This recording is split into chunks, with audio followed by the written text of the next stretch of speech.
All right, everybody. Enrique Zoltano here, part 3 of The Righteous Sufferer. And, I only have 25 minutes left on my memory card here. I'm trying to download it. I made all these videos and I haven't downloaded any of them yet, but I'm downloading one on another channel, Ebach Productions. And, you know what? For those of you who are on the Masterless Master channel, Teresa keeps telling me it's Ibach, I think, but I keep calling her Ebach, but I think it's because I keep reading all this, or keep learning some of this Mesopotamian shit, because Ebach just sounds more Mesopotamian, and I'm just, but I think Ibach sounds Mesopotamian too, but I'm not an expert in Akkadian. Oh. Anyways, I'm downloading that one. It's called I Am Lonely. But once I get that off there, I'll be able to make more. I don't know if we'll be able to finish this. But here we go. His hand was heavy upon me. I could not bear it.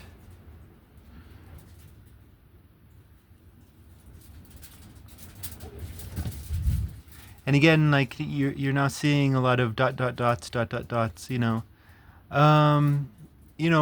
My personal opinion is that he said too much, and that's why this had to be destroyed. Because the secret must be lost. That's what I believe. The dread of him was extreme. It filled me with his punishment furious, the deluge. His stance was unchanging.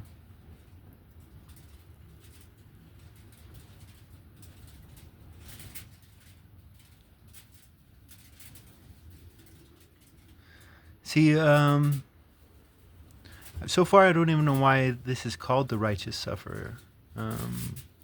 Maybe it's only called the Righteous Sufferer in Western thought. But so far he's been kind of whiny, but right here, his stance was unchanging. Like this, he's righteous in his neglect of his of the son that loves him, right?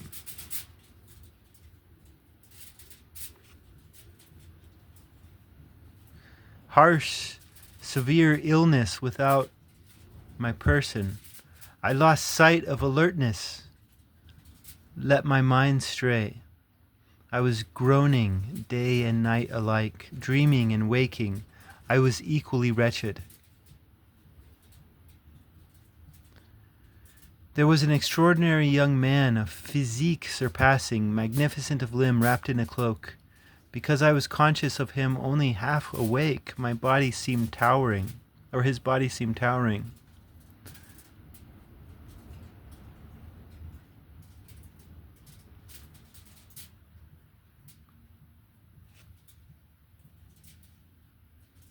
So if he's fully awake, his body's not going to seem towering, because I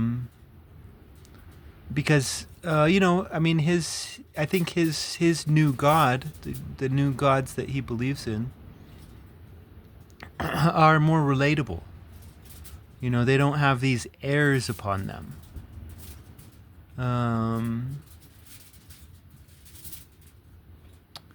They don't have all this fakeness, this posing and this fronting.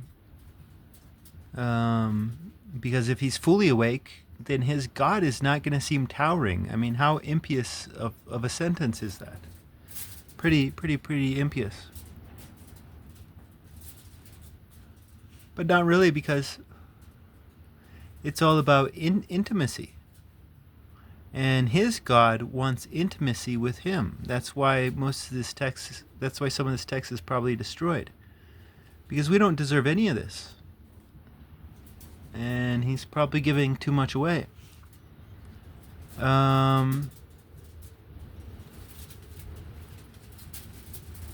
Because this is between him and his God. This is a man you could have a beer with, or a man you could go do hookah with.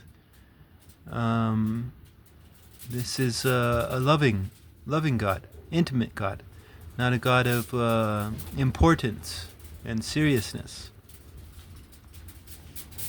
But so that's that line right there. His body seemed towering, but then in the next line, he was clad in splendor, robed in dread, right? So this is more contradicting language that's going down right here.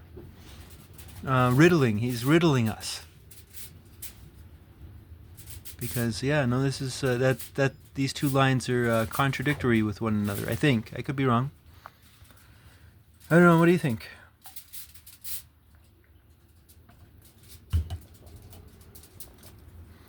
He came in upon me. He stood over me. Right? That's wrong. Right? You shouldn't stand over someone. But at the same time, it's wrong for him to be so low. Right? So he should be meeting his God with the respect that his God sends back to him. Right? This is a God of a respect, and he wants you to respect himself. He wants a friend, not a worshiper. He doesn't need praise. You know, he wants your love. When I saw him, my flesh grew numb. Said he, "Your Lord who has sent me." I don't know what the fuck that means. What the fuck are we talking about here? Your Lord who has sent me.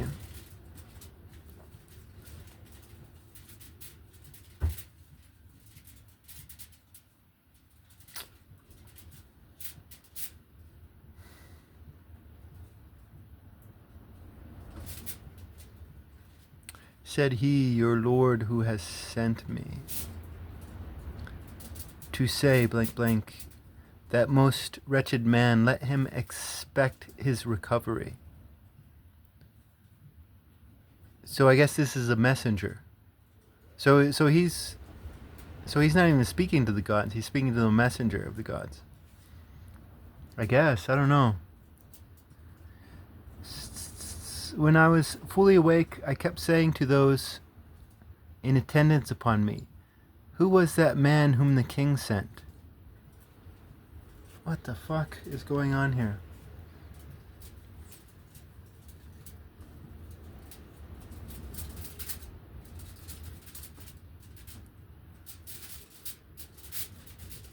When I was fully awake, I kept saying to those in attendance upon me, "Who was that man?" They kept silent, no one answered. Those who heard me took to their heels. Shit. A second time I had a dream. Damn, I mean, like, is this guy, like, just, like, way too stoned right now?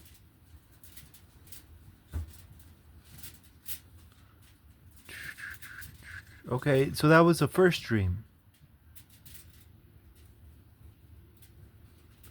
Where the fuck does the... Or no, yeah. Where does the first dream start?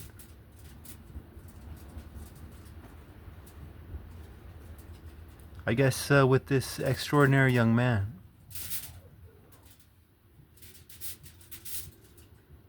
So the extraordinary young man seemed towering. But it's still respect, right? Whether or not... we don't know who this messenger is.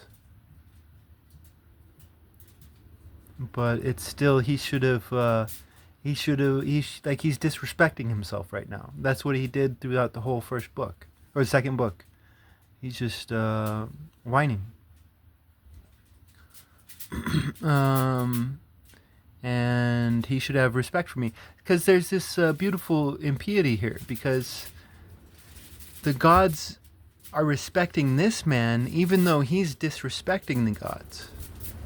Right? It's like, if you want your God to truly respect you, then you should maybe disrespect him first. And that's what he did. He's disrespecting the gods, and the gods are coming down to him. You know? Now he still has something to learn, but he eventually learned it. And let him expect his recovery.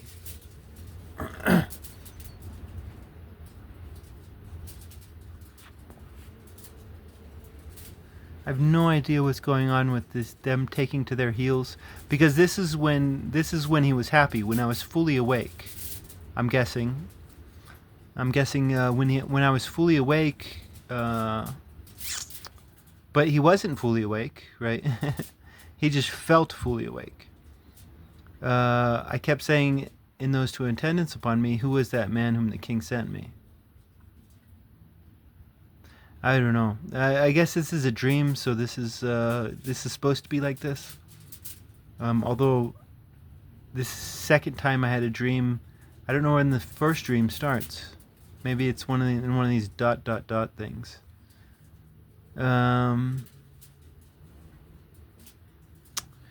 A second time I had a dream. In the dream I had that night, there was an extraordinary priest carrying around consecrated water. He was holding in his hand a purifying rod of tamarisk. And that's one of the things I like about this stuff. It's like we hear tamarisk. In the second book, they were talking about the Epiphaniophagus or something. That was like a body part. But it was a body part that, this guy's a good writer, so he's going to put all the words that people are familiar with of the time. And we're not familiar with tamarisk or Epiphaniophagus, but they were. Most like, not necessarily. La Lura Lima, the exorcist of Nippur, has sent me to cleanse you. He tossed over me the water he was carrying. He cast a resuscitating spell. He rubbed my body. Okay, this is something that's most likely going to be lost in translation. This is less ambiguous right here. La Lura Lima, right? This is something that they, like, this line has deep meaning to them somehow. And it's going to have influence on these upcoming lines. So, but we don't know what that means. La Lura Lima, the exorcist of Nippur. And we can try to gather as much from the words, but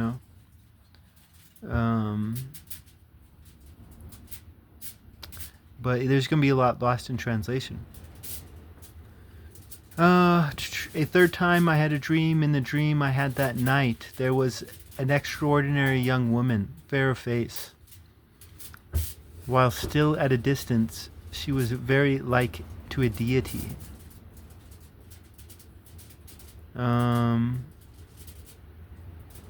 This is, maybe I could be wrong, but what makes her extraordinary?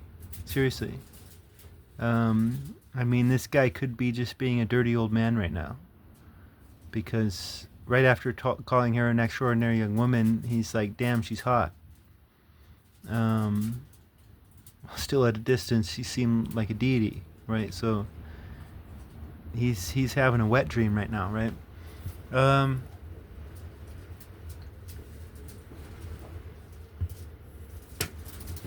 A queen she was among people, a woman of prominence in the land. She came in upon me, she sat down beside me. She said, "Mercy on him, he has suffered greatly. Fear not," said she. "He has caused a limit to be set." Ooh. For in a certain dream, he's probably going too far right now. He saw blank, right? They said, "Mercy on him, he has suffered greatly. Whoever saw such a sight in a dream."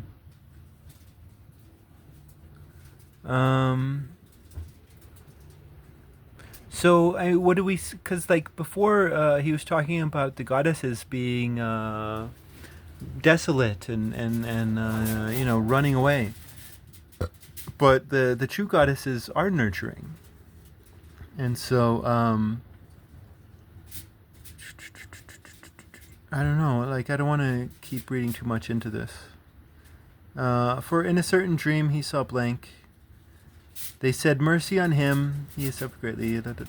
In the dream was Nini Nuga of Babylon, a bearded young man wearing a tiara. Are guys supposed to be wearing tiaras? He was an exorcist carrying a tablet. It is Marduk who has sent me to Shubshi, Meshre, Shakan. I have brought a swath.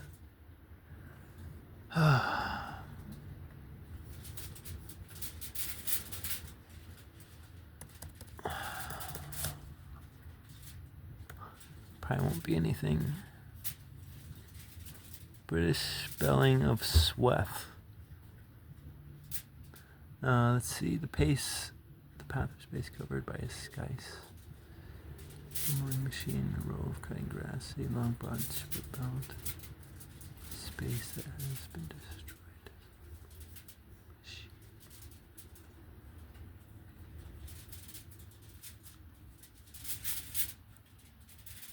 In his pure hands he brought me a swath. He entrusted it to the hands of the people taking care of me. When I was awake, he sent out a message. He revealed his favorable sign to my people. Though I had been long in my malady, my illness was quickly over, was broken. Okay, in the second book, I was a bit confused because I'd been reading a bit too much into it, but not really. He was I think doing more poetry. He was setting up the transformation that was about to occur, but he only gave you like a dose of it, and then he kept complaining after that. But the transformation is now happening, and it's quick. My illness was quickly over. Blank was broken, right? After my Lord's heart had quieted, the feelings of merciful Marduk having been appeased,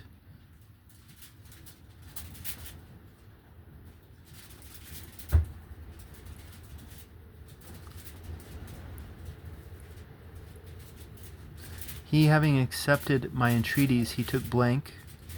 He showed me his kind relenting. They said, mercy on him, he has suffered greatly.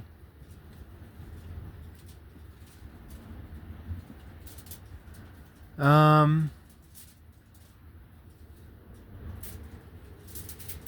mean, for me, it's like, I see the Scandinavian Halls of Valhalla, and, I like that.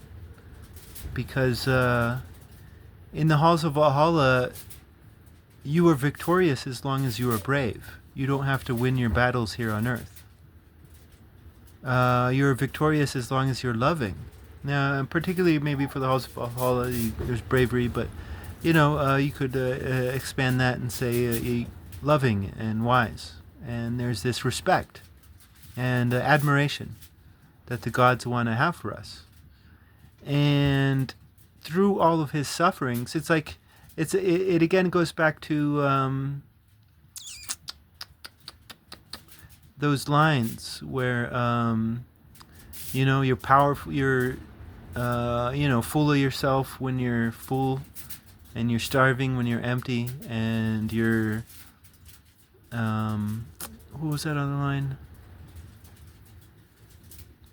It's about the testing, right?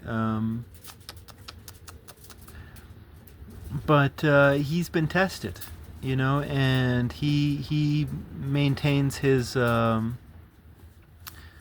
he maintains his love, right? He's to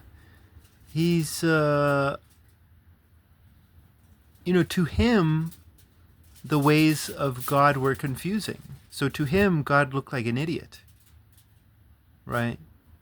But he thought this because, he wanted, just like Moses, he wants the strength of his people. And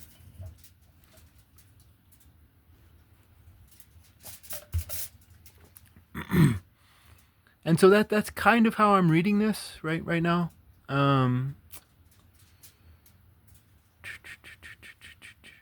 The feelings of merciful Marduk having been appeased, right?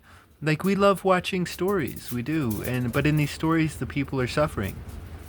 But it's when they're suffering that we have the most admiration for them, right? But when we start suffering, it's like this second book, it's just despair and hopelessness, right? But he endured patiently until the end, as Moses would say. And since he endured patiently until the end, they had mercy on him. Right now, of course, if my theories are correct, he's revealing too much, most like to extol his divinity blank, to exclaim his greatness blank. He disregarded my sin, my crime blank. He removed my chastisement, my sin blank. For my release blank blank.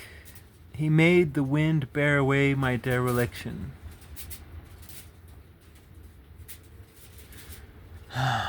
Shit. Alright, let's see. Derelict, meaning in very poor condition as a result of disuse or neglect. It's the adjective. Person without a home, job, or property. He made the wind bear away my derelictions. Disuse and neglect. Very poor conditions.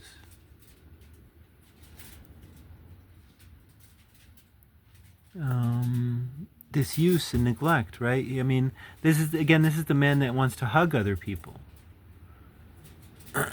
And by being neglected, right? Because you constantly hear this criticism of others for not caring like he does. And but now I guess people are starting to love him again, because he's gained wisdom. And I think there's a lot of forgiveness here towards those people, right? Because they don't have wisdom, right? He is the shepherd, and they are the sheep.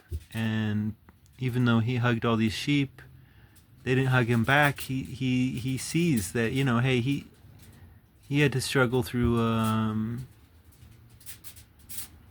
lot to be able to learn wisdom, and they never did that themselves. The